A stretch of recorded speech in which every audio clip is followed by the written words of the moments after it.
বুঝতে পারছি না।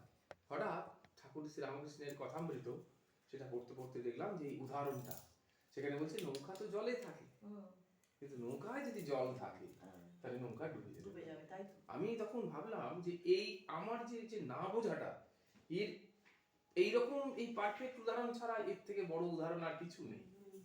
নৌকা তো জলে থাকবি, মানে আমাকে সংসারে থাকতেই হবে। আমি বাড়িতে থাকি, বাইরে থাকি, সেখানে আমি একটা সংসার, তো সেটাও তো সংসার। এটা যেমন আমার মা বাবা ভাই বোন বৌদি এসব নিয়ে, আর ওটা হচ্ছে তুমি সন্ন্যাসীদের সংসার, সেখানেও সংসার। তাহলে সংসারের বাইরে আমি যেতে পারছি না। তাহলে সেই সংসারের মধ্যে আমাকে কিভাবে থাকতে হবে? ভগবান বলে নৌকা তো জলেই থাকবে, নৌকার অস্তিত্ব তো জলে, তাহলে তোমার অস্তিত্ব তো সংসারে, কিন্তু তোমার মধ্যে সংসার যেন না থাকে। তোমার মধ্যে সংসার থাকলে নৌকার মধ্যে যেমন জল থাকলে নৌকা ডুবে যায় জলের মধ্যে, যার মধ্যেই তার অস্তিত্ব তার মধ্যে ডুবে যায়। তুমি তোমার মধ্যে যদি সংসার প্রবেশ করে তুমি ডুবে যাবে, কখনো তুমি তার মধ্যে থেকে উঠতে পারবে না। কত সাংঘাতিক জিনিস! এইটাকেই বলা হচ্ছে অ্যাটাচমেন্ট, অ্যাটাচমেন্ট উইথ দ্য সংসার। এটাকেই বলা হলো প্রবৃত্তি মার্গ। এটাই হলো মোক্ষের অন্তরায়, মোক্ষ পথের অন্তরায়। মোক্ষের অন্তরায় কি? মোক্ষ যদি তোমাকে জিজ্ঞেস করে মোক্ষ পথের অন্তরায় কি, what is the resistance to get the মোক্ষ, বলা হয় কি না, মোক্ষ পথের অন্তরায় হচ্ছে আমার জগদাকার বৃত্তি, জগৎমুখী চালচল, জগৎমুখী ভাব, বিষয়মুখী ভাব। এইটা তো আমাকে সেখান থেকে বেরিয়ে আসতে হবে, আর বেরিয়ে এসে প্রত্যেকটি বস্তুতে ভগবানের অস্তিত্ব অনুভব। শুধু মুখের কথা নয় যে জগতের সবে সব তুমি, সবে তুমি সব তুমি, এটা নয়, একেবারে অনুভব করা, অনুভব করা জগতের সবে তুমি সব তুমি, এটা অনুভব করা। এটাকে বলা হচ্ছে ভগবতাকার বৃত্তি। তাহলে আমরা শুরু করি। সেখানে বলছে, হ্যাঁ, ঠাকুর সীতারাম দাস বলেছেন প্রণাম করা অভ্যাস করো। কি অভ্যাস করবে? প্রণাম করা। কেন প্রণাম করা অভ্যাস করবো? ভালো মন্দ, সৎ অসৎ, শুভ অশুভ, সুন্দর কুৎসিত, প্রিয় অপ্রিয়, সবগুলো কি, এগুলো কি, এই যে পাশাপাশি জিনিসগুলো রয়েছে, এগুলোকে কি বলা হয়? এগুলোকে এক কথায় কি বলা হয়? এই যে ভালো মন্দ, সৎ অসৎ, শুভ অশুভ, সুন্দর কুৎসিত, এগুলোকে কি বলা হয়? দ্বন্দ্ব। দ্বন্দ্ব, দয় বয় দন্তের নয় দয় বয়, দ্বন্দ্ব। দ্বন্দ্ব বানান দেখতে বুঝতে, দয় বয় দন্তের নয় দয় আবার ব, তলায় ব, একদম যুক্তাক্ষর নয়, তিনটি ত্রক্ষর, হ্যাঁ ত্রক্ষর, তিনটি অক্ষর। তাহলে কি বলা হলো? এটাকে বলা হচ্ছে দ্বন্দ্ব।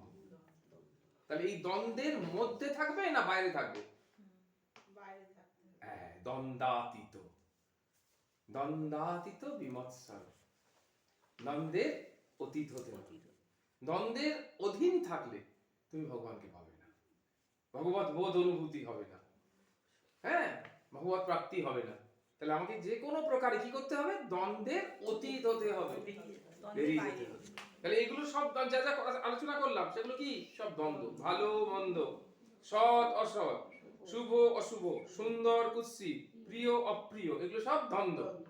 এবার বলছেন যা কিছু সব গুরু মনে করে প্রণাম করাই চরম সাধনা। ভালো মন্দ, ভালোকে নয় গুরু মনে করলাম, মন্দকে কেন গুরু মনে করব? সৎকে নয় গুরু মনে করলাম, অসৎকে কেন গুরু মনে করব? ওর মধ্যেও ভগবান বিরাজ করছে, এটা একটা পয়েন্ট। আর একটা বড় পয়েন্ট আছে, সেটা কি না, আমি সৎকে জেনেছি, আমি আলোকে যে অন্ধ, সেই বিচারটা করতে পারবে? কেন? তার কাছে আলো অন্ধকার আছে, এখন রাত্রি হয়েছে, সে বলতে পারবে? সমান তো তার কাছে, হ্যাঁ তার কাছে সমান সমান। আমি আলোকে দেখেছি, তাই আমি আলো নিভে গেল, এখন অন্ধকার বলে এটা বুঝতে পারছি। তাই আমি ভালোকে দেখেছি, তাই এখন মন্দটাকে আইডেন্টিফাই করতে পারছি। আমি সৎ দেখেছি, উপলব্ধি করেছি, তাই অসৎকে আইডেন্টিফাই করতে পারছি। তাহলে এই অসৎ আমার গুরু, অসৎ আমাকে শিক্ষা দিল যে আমরা হলাম অসৎ, আমরা এই করি, তাহলে তুমি এই করলে তুমি অসৎ হবে, আর আমাদের সঙ্গ করলে অসৎ সঙ্গে নরক বাস। তাহলে অসৎ আমাদের গুরু রূপে আমাদেরকে শিক্ষা দিচ্ছে, শনাক্ত করিয়ে দিচ্ছে, তাহলে আত্ম শনাক্তকরণের মধ্য দিয়ে আমাদেরকে তার থেকে দূরে সরিয়ে দিচ্ছে। তাহলে সেই জন্য গুরু, তাহলে গুরু বলে আমরা প্রণাম করে হলো চরম সাধনা। আর এই প্রণাম করাটা কোত্থেকে পেলাম আমরা? কে আমাদের শেখালো? ভগবান। এই একটাই শ্লোক ভগবান দুবার বলেছে, সমগ্র গীতাতে বলেছে, 9-34 আর 18-63, 18-65। মনমনা ভব মদ ভক্ত মজ্জাজি মাম নমস্কার, আমাকে প্রণাম করো। দেখো সেটাই বলছেন সীতারাম, মান নমঃ কুরু, আমাকে নমস্কার করো। শ্রী গীতার এটাই শেষ কথা, ইহা অপেক্ষা শ্রেষ্ঠ সাধনা আর নেই। তাহলে বোঝা গেল আমাকে নমস্কার কর। ঠাকুর বলছেন গিরিশ ঘোষকে, এটা কর ওটা কর সেটা কর করে বললে রাত্রির বেলা শোয়ার সময় দুটো নমস্কার করতে পারবে না দুবার ঠাকুরকে? এইটা আরো সাংঘাতিক। এই যে সামনে শনিবার হচ্ছে ঠাকুরের এক পার্শ্বদের, মহান পার্শ্বদের জন্মতিথি, স্বামী যোগানন্দজি। তো যোগানন্দজি মহারাজ গিরিশ ঘোষের কাছে গেছে, আর গিরিশ ঘোষ ঠাকুরের নামে যাচ্ছে তাই গালাগাল করেছে, যা তা। যোগানন্দজি মুখ চোখ লাল করে একদম ফিরে এসছে, একটু ঠান্ডা প্রকৃতি, অত যদিও দোর্দণ্ড জমিদার পরিবারের ছেলে, সাবর্ণ চৌধুরীর বংশধর, হ্যাঁ, কিন্তু খুব ঠান্ডা আর কি, প্রতিবাদ করতে পারে, প্রতিবাদ করতে পারে এসছে। এটা বলি হ্যাঁ রে যোগেন, গিরিশ কি বললো? হ্যাঁ, যোগেন তো একেবারে মাথা আগুন, এই বললো ওই বললো বলে যাচ্ছে, বলে চুপ করলো। ঠাকুর বলছে হ্যাঁ রে আর কি বললো রে, আবার বলে যাচ্ছে, আবার বলে আর কি বললো রে, বলে যাচ্ছে। তখন মানে যোগানন্দ একদম ক্ষেপে লাল হয়ে গেছে, আর কি শুনতে আপনার বাকি আছে বলুন তো, আর কি বলবে, এর থেকে নিকৃষ্ট আর কি কথা? বলে আর কি বললো, একটু বল না রে, বল না রে। যখন এমন বলছে আর কি বলবে, আমি আর কি শুনবেন, একবার দক্ষিণেশ্বরের দিকে তাকিয়ে নমস্কার করলো, করেই বলতে শুরু করলো, ওইটি বললি রে তো, ওইটুকু শুধু শোনার জন্য বারবার বলছে আর কি বললো রে, আর কি বললো রে। তো ওই নমস্কার আমি যাকে গাল দিচ্ছি আমি কিন্তু চিনি ওই হচ্ছে সেই সর্বশক্তিমান। গিরিশ ঘোষ বলছে ঠাকুরকে তাড়িয়ে দিয়েছে, ঠাকুর লুচি খেতে বসেছে, ঠাকুরের কাছে প্রার্থনা করেছে আমার ছেলে হয়ে এসো, খাবে? বলে তুমি আমার ছেলে হবে না? বলো না। বলে আমি খারাপ? বলে আমার বাবা কত সত্যনিষ্ঠ পুরুষ ছিল। বলো আমি মাতাল, আমি মিথ্যেবাদী, আমি এই, বলে আমার দেওয়া পয়সায় দেওয়া লুচি তোমায় খেতে হবে, গেট আউট। বলি হ্যাঁ রে এইসব গেট আউট ফাউট কি সব বলে রে? হ্যাঁ, বলে তাকে চলে। পরের দিন যখন তাকে বিনোদিনী আগে খুব বুঝিয়ে টুঝিয়েছে, খুব কান্নাকাটি করেছে, পরের দিন সকালবেলা ওরে গিরিশ বলে ঠাকুর তুমি এসেছো আমাকে কৃপা করতে, তুমি যদি আজকে না আসতে তাহলে আমি বুঝতাম যে তুমি এখনো পরমহংস হতে পারোনি। পরমহংস মানে যার ভালো মন্দের বিচার নেই, সকলকে কৃপা, এখনো তোমার সেই মান সম্মানের ব্যাপারটা কাটেনি। তাই বুঝতে পারছো যে এই ভাবটা, তাই বললো মাম নমস্কুরু, তাই না? শ্রী গীতার শেষ কথা, ইহা অপেক্ষা শ্রেষ্ঠ সাধনা আর নেই। শ্রী বিনায়ক শর্মাজি বলছেন, একজন বিখ্যাত সাধক, ভগবানের কাছে পৌঁছানোর সমস্ত মার্গ ভগবান স্বয়ংই হয়ে থাকে, তাই না? ভগবান নিজেই মার্গ। দেখো ভগবানই পথ, ভগবানই পদ্ধতি, ভগবানই লক্ষ্য, তিনটেই ভগবান, পথ, পদ্ধতি আর লক্ষ্য। ভগবানই পথ, ভগবানই পদ্ধতি, ভগবানই লক্ষ্য, সবই তিনি। তিনি গুরু হন বা ভক্তি হোক বা সৎসঙ্গ হোক, কারণ ভগবান রূপী লক্ষ্যে পৌঁছানোর নৌকা ভগবানই হতে পারে। নৌকা মানে তরণী, ভগবানই নৌকা, আবার ভগবানই সাগর। এখানে উনি বলেননি, কিন্তু আমরা এখানে আরেকটা কথা ঢুকিয়ে দিতে পারি, ভগবানই নৌকা, ভগবানই সাগর, আবার ভগবানই হলেন মাঝি বা কর্ণধার। কর্ণধার স্বরূপক, যিনি মাঝি, ওটা বলতে হবে যে ভগবান নৌকা, ভগবান সাগর, তা চালাবে কি? হ্যাঁ, মাঝিও ভগবান, মানে কর্ণধার ভগবান, আবার ভগবানই হচ্ছেন লক্ষ্য। তিনি ছাড়া দ্বিতীয় কিছু থাকতে পারে না, তিনি ছাড়া আর তাকে কেউ জানতে পারে। এই দেখো আবার তিনি ছাড়া আর তাকে কেউ জানতে পারে, তাহলে আমরাও তিনি, তাই আমরা জানবার চেষ্টা করছি তাকে, তাই না? আমার মধ্যে সেই ভগবানের সনাতন বীজ লুক্কায়িত, তাই সেই সনাতন বীজ সেই পূর্ণকে পাওয়ার জন্য, সনাতন অংশ সেই পূর্ণকে পাওয়ার জন্য এত ব্যাকুল, এত চেষ্টা করছি।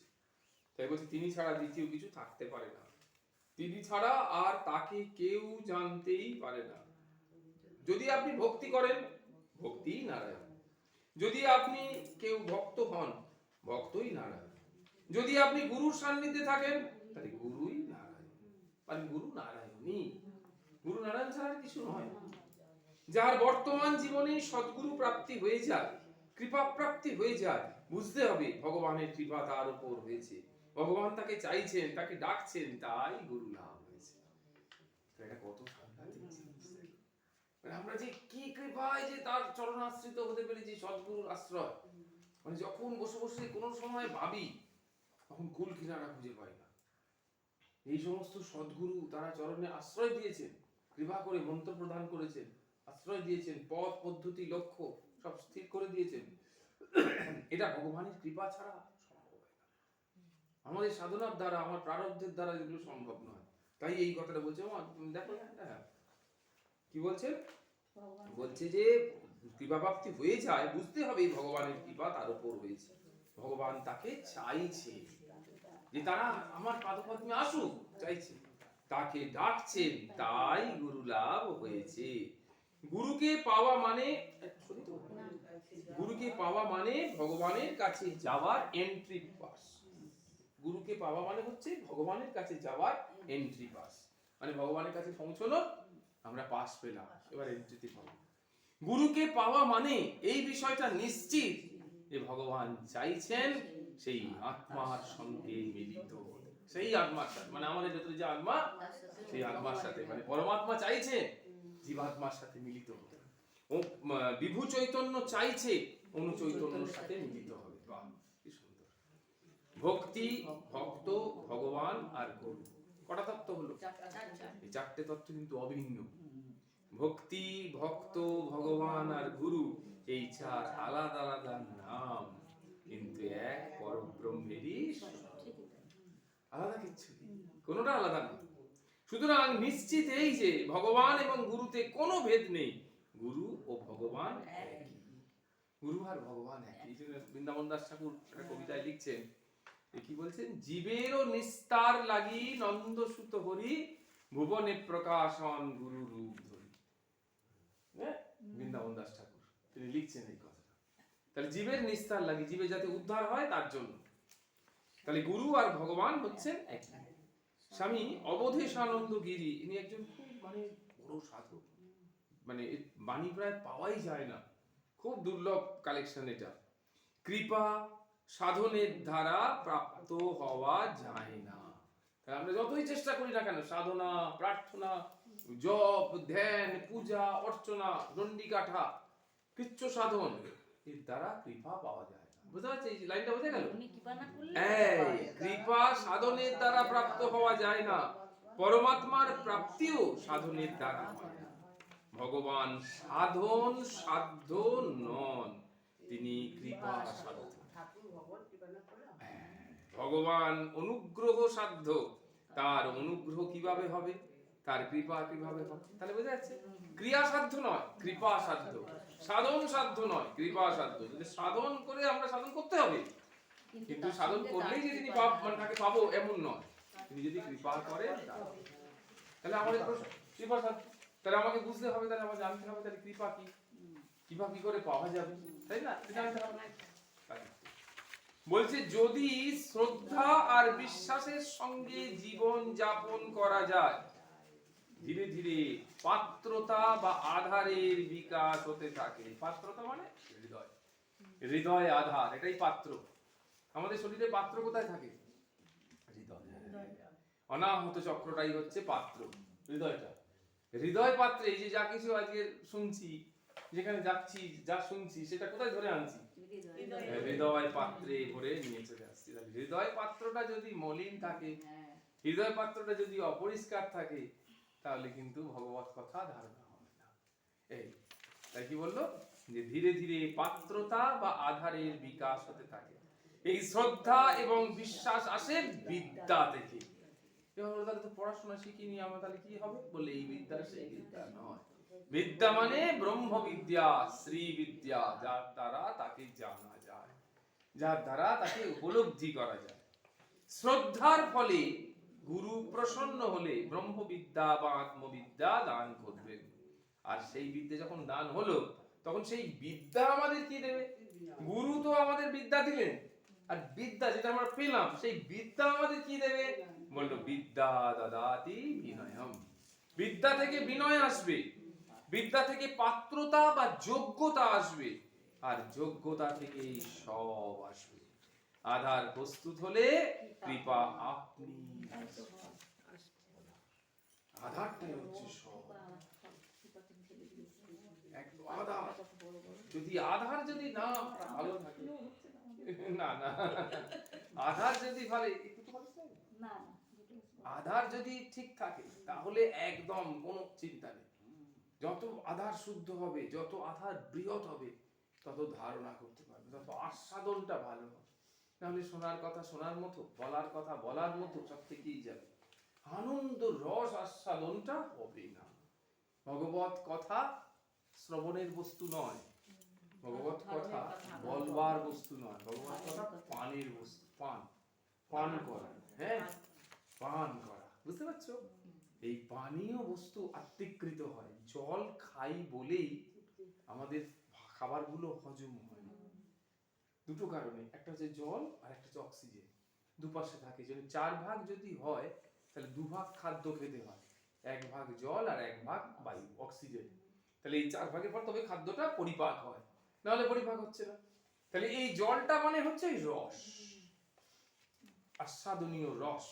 সেই রসটা আমাদের ভেতরে বৌদ্ধিক পৌষ্টিক পুষ্টি সাধন করবে।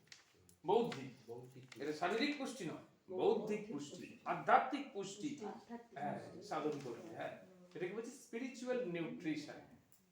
আর এই যে ফুডটা আমরা গ্রহণ করছি সেটা কি? স্পিরিচুয়াল নিউট্রিয়াস ফুড, যেটা আমাদের শরীরকে স্বচ্ছন্দ করছে না, আমাদের আগে মনটিকে তৈরি করছে।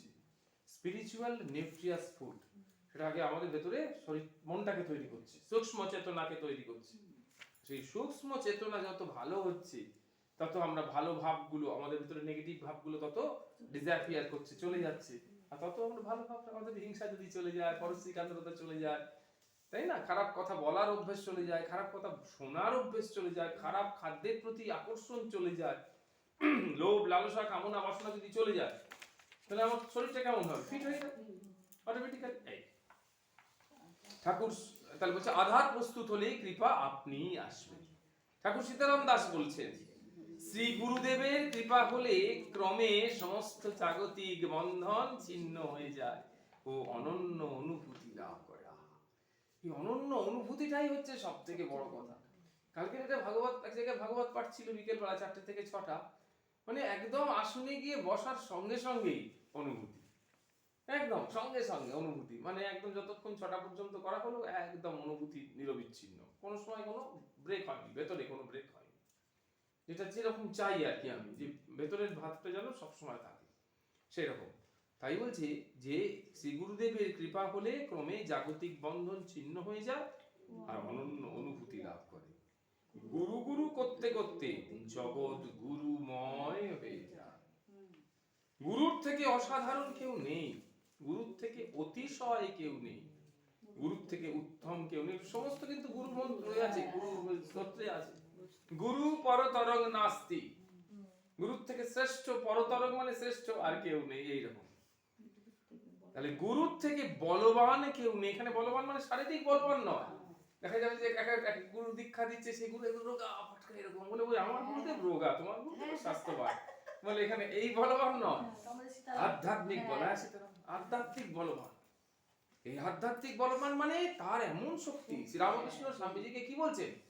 স্বামীজি এসে যখন জিজ্ঞেস করছেন আপনি কি ঈশ্বর দর্শন করেছেন, ও তাকিয়ে দিয়ে বলছে হ্যাঁ নিশ্চয়ই ঈশ্বর দর্শন করি, যেমন তোকে দেখছি সেরকম, আর তুই চাইলে তোকেও দেখাতে পারি। তাহলে প্রথম লাইনে বলবানের কিছু প্রকাশ পেল না।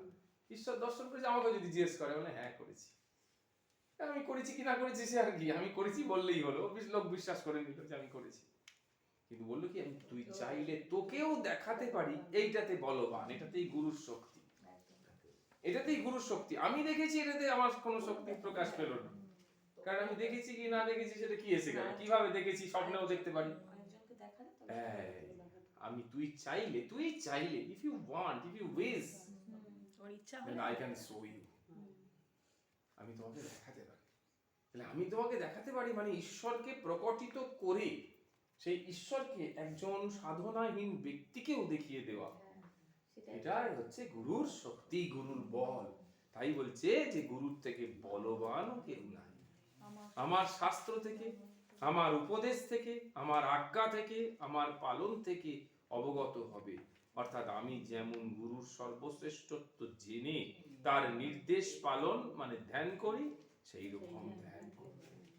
বলছে আমি যেমন গুরুকে মানি সেরকম মানে প্রত্যেকে, প্রেমানন্দজি মহারাজ তার গুরুদেব মানে পাগল, প্রত্যেকে সেই গুরুর কথা বলছে। বলছে আমাদের গুরু ছাড়া জগতে কিছু নেই, আমার গুরু এইটাই, মানে গুরু সর্বস্ব, যে আমাকে এই পথে এনেছে, যে পথ দেখিয়েছে। দুরাশার পথে, দুরাশার মানে যেখানে আশা নেই, আশা শূন্য। অনিত্যের বোঝা বইয়া হয়েছি ক্লান্ত, তাই নিরাশা তপন তপ্ত বিষয়ে বালুকায় পথভ্রান্ত। ওটা পথ হবে, হ্যাঁ প্রিন্টিংটা পড়েনি। দুরাশার পথে অনিত্যের বোঝা বইয়া হয়েছি ক্লান্ত, বোঝা যাচ্ছে?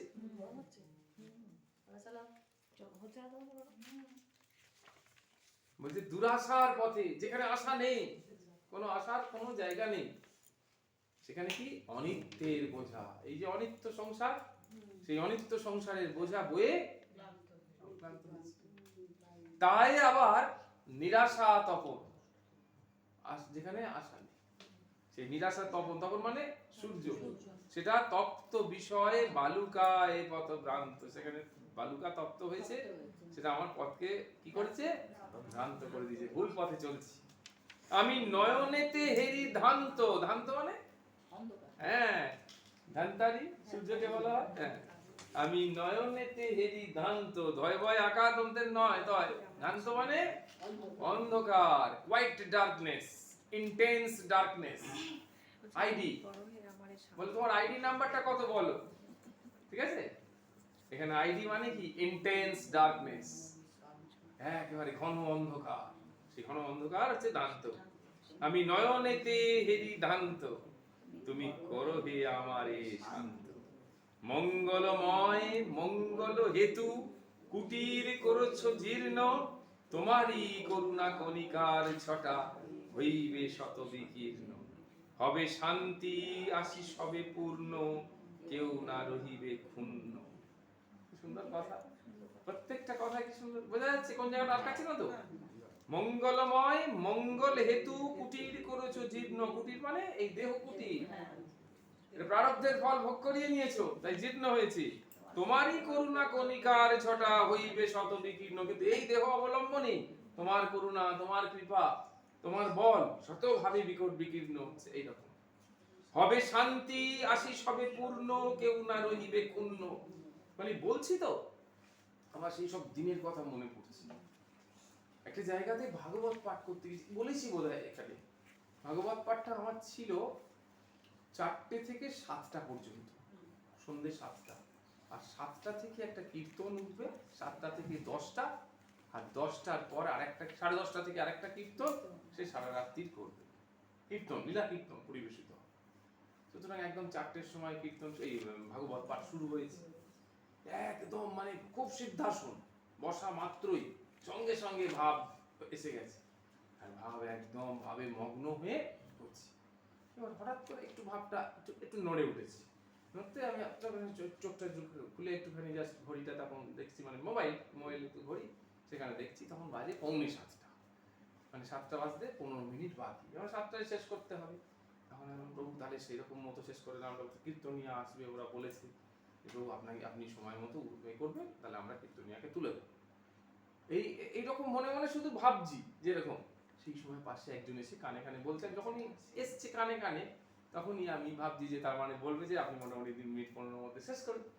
সে এসে কানে বলছে বাবা অপরাধ নেবেন না, এক্ষুনি লীলা কীর্তনের দল খবর দিয়েছে, ওরা আসতে পারবে, মানে 7টা থেকে 10টার যে লীলা কীর্তন তারা আসতে পারবে না।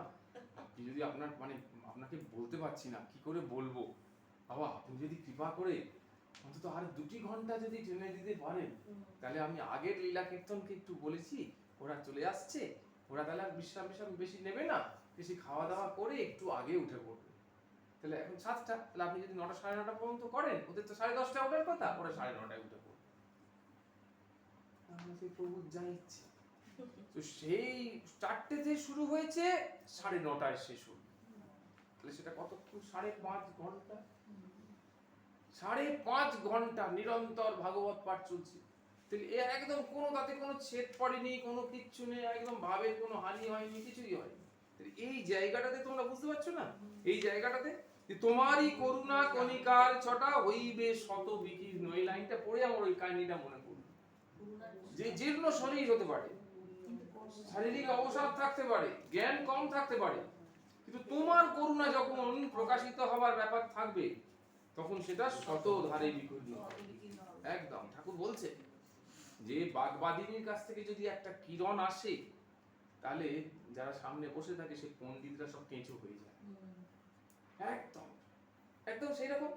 তাই বলছে হবে শান্তি, আশিস হবে পূর্ণ, কেহ না রহিবে অন্য, কেউ ক্ষুণ্ণ হবে না।